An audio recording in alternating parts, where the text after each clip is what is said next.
5ই আগস্টের পর মাজার ভাঙার সাথে পরিবর্তনের কি সম্পর্ক? এটা প্রশ্নের বিষয় কিনা? কেন এই মাজারওয়ালারা কি বিগত সরকারের অনুসারী ছিলেন? এদের মাজারে আক্রমণ কেন হলো? শাহপরান রহমতুল্লাহ আলাইহি 500-600 বছর আগে উনি কি খুদুস করলেন? উনার মাজারে কেন আক্রমণ হলো? আজকে আমরা মাজার ভক্তি যারা করে তাদের কাছে বলবো যে এই দেশে এতগুলো মাজারের আক্রমণ হলো, এই দেশে আগে মসজিদ নির্মাণ হয় নাই, এই দেশে আগে ওলি আল্লাহদের খানকা নির্মাণ হয়েছে। এই দেশে আগে মসজিদ নির্মাণ হয় নাই, এই দেশে ওলি আল্লাহদের আস্তানা হয়েছে, ওনাদের সংস্পর্শে হয়েছে, দলে দলে মানুষ ইসলাম গ্রহণ করেছে, আর সেই মুসলমানের জন্য মসজিদ তৈরি হয়েছে। বাংলাদেশ স্বাধীন হওয়ার পর থেকে এখানে প্রধানমন্ত্রী বলুন, প্রেসিডেন্ট বলুন, যারাই মুখ্য দায়িত্ব পেয়েছেন, কোন মুসলিম এখনো পর্যন্ত হয় নাই। সবাই কি ছিলেন? কেন? তার উত্তর কি? এটা মুসলিম সংখ্যাগরিষ্ঠ মুসলমানের দেশ, এই তো একটাই কারণ, ঠিক কিনা? কিন্তু এই সংখ্যাগরিষ্ঠতা এটা কোনো রাজনৈতিক দলের অবদান নয়, এটা কোনো দলের অবদান নয়, এটা কোনো মাদ্রাসার অবদান নয়, এটা কোনো ইসলাম প্রচারের কোনো দলমতের অবদান নয়, এটা একমাত্র আউলিয়া একরামের অবদান। এটার সবচেয়ে বড় অবদান হচ্ছে খাজা গরিব নওয়াজের, যারা এই বাংলাদেশ নামক ভূখণ্ডকে মুসলিম সংখ্যাগরিষ্ঠ বানিয়ে দিলেন। আর যারা ইতিপূর্বে নির্বাচিত হয়েছেন ওনাদের কি মনে খাজা গরিব নওয়াজ ছিল না? ওলি আল্লাহদের যদি সেই চেতনা থাকতো, আমরা বলবো এই দেশে পরিবর্তন চাই, মানে শুধু হাত পরিবর্তন চাই না, ভালো পরিবর্তন চাই, ঠিক কিনা? হাত পরিবর্তনে পরিবর্তন আসবে না, সুষ্ঠু ভালো পরিবর্তনে দেশের মানুষের ভাগ্যের পরিবর্তন হবে। শুধু হাত বদল হলো, কাজের কোনো পরিবর্তন হলো না। আমরা সবাই এই দেশের শান্তিপ্রিয় জনগণ সুষ্ঠু পরিবর্তন চাই। কিন্তু আমার প্রশ্ন হলো, 5ই আগস্টের পর মাজার ভাঙার সাথে পরিবর্তনের কি সম্পর্ক? এটা প্রশ্নের বিষয় কিনা? কেন এই মাজারওয়ালারা কি বিগত সরকারের অনুসারী ছিলেন? তো এদের মাজারে আক্রমণ কেন হলো? শাহপরান রহমতুল্লাহ আলাইহি 500-600 বছর আগে উনি কি খুদুস করলেন? উনার মাজারে কেন আক্রমণ হলো? আজকে আমরা মাজার ভক্তি যারা করে তাদের কাছে বলবো যে এই দেশে এতগুলো মাজারের আক্রমণ হলো, এই দেশে রাজনৈতিক দল সবগুলো তো চলে যায়নি, আছে তো, আছে কিনা? এখন মনে হয় নির্বাচন কমিশনে আগে নিবন্ধিত দল 42টা না কয়টা ছিল, এখন তো কিছু নাম সর্বস্ব দল আরো কি পেয়েছে, নিবন্ধন পেয়েছে। তো এই যে এই দলগুলোর কেউ একবার বলেছে যে আমরা পরিবর্তন এনেছি, মাজারে আক্রমণের জন্য নয়। এই পরিবর্তন, এই দেশটি আজকে মুসলিম সংখ্যাগরিষ্ঠ দেশ, এটা ওদের অবদান, ওলি আল্লাহদের অবদান।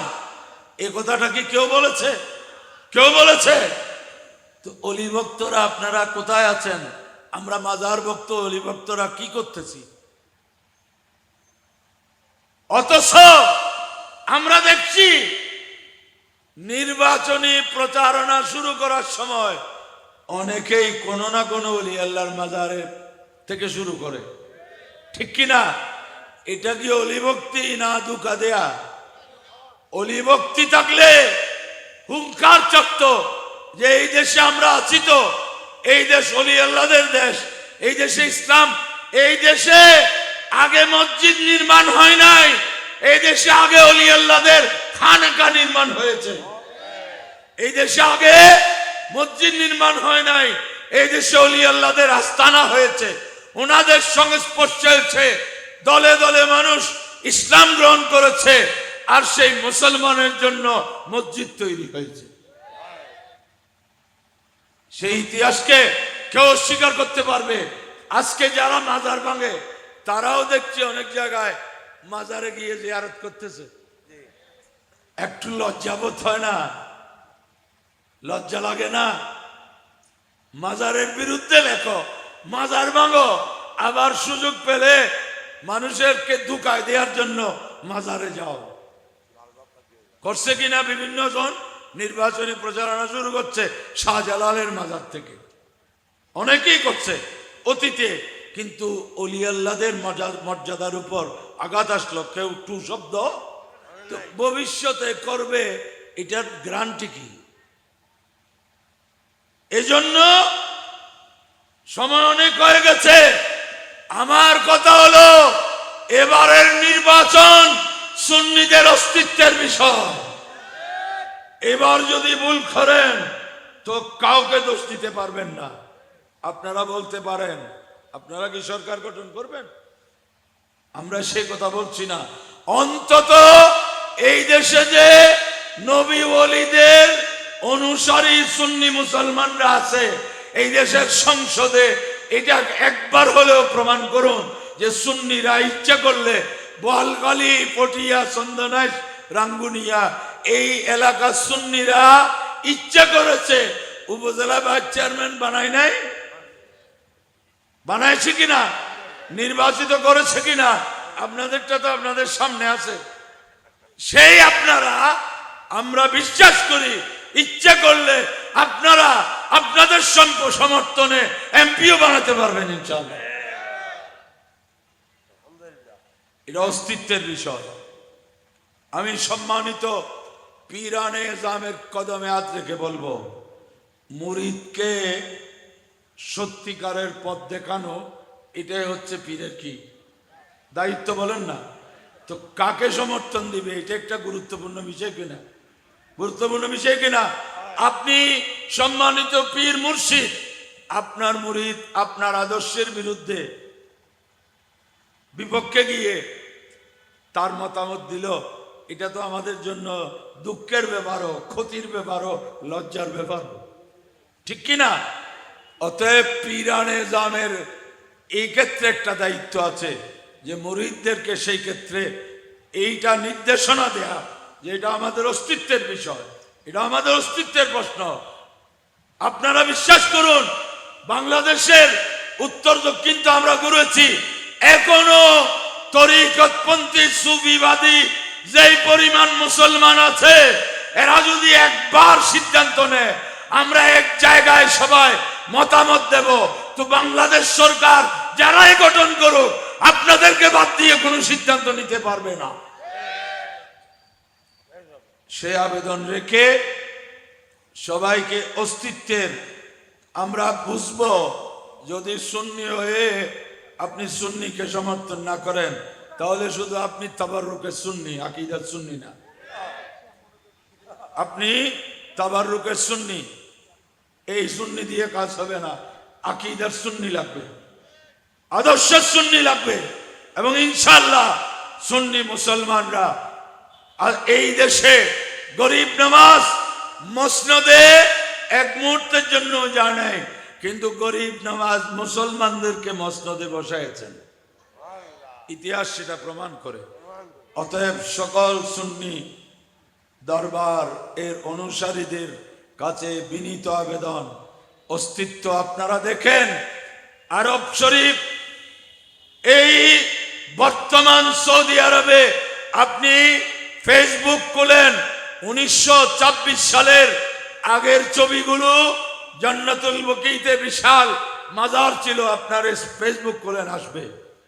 1926 সালের পর সকল মাজার বুলডোজার দিয়ে ভেঙে দেওয়া হয়েছে। এখন কত সাল? কত বছর গেছে? কত বছর? এই 100 বছরে আরেকটা ইট বসানো সম্ভব হয় না। কিন্তু যেদিন মাজার ভাঙনেওয়ালারা এসেছিল সেদিন যদি মাজার ভক্তরা ঐক্যবদ্ধ থাকতো এইভাবে ভাঙতে পারতো না, এভাবে ভাঙতে পারতো না। ওই ভক্ত দিয়ে লাভ নাই। পরিবেশ ঠিক থাকলে ভক্ত, পরিবেশ উল্টো হয়ে গেলে শক্ত, এইটা দিয়ে কোনো কাজ হবে না। ভক্ত, কাজের ভক্ত লাগবে। বলবে হ্যাঁ আমাদের মাজার ভাঙলে কোরবান হয়ে যাব। আমি বলবো ভাই কোরবান কেন হবেন? এটা রজব চান, কোরবানের চান এখনো অনেক দেরি আছে। আপনাকে কোরবান হতে হবে না, সমর্থন তা দেন, বেঁচে থাকতে পারবেন। কোরবান হয়ে লাভ কি? গরু ছাগলের সবগুলো বিক্রি হচ্ছে না কোরবানে, কারণ কোরবানির চেয়ে গরু ছাগল বেশি। এখানে মানুষের কোরবানির দরকার নাই। এখন কোরবানি হচ্ছে সুন্নিয়তের পক্ষে সমর্থন দেয়া। আল্লাহ সকল সুন্নিকে সে তৌফিক দান করুন। আমিন। ওয়া আখিরু দাওয়ানা আনিল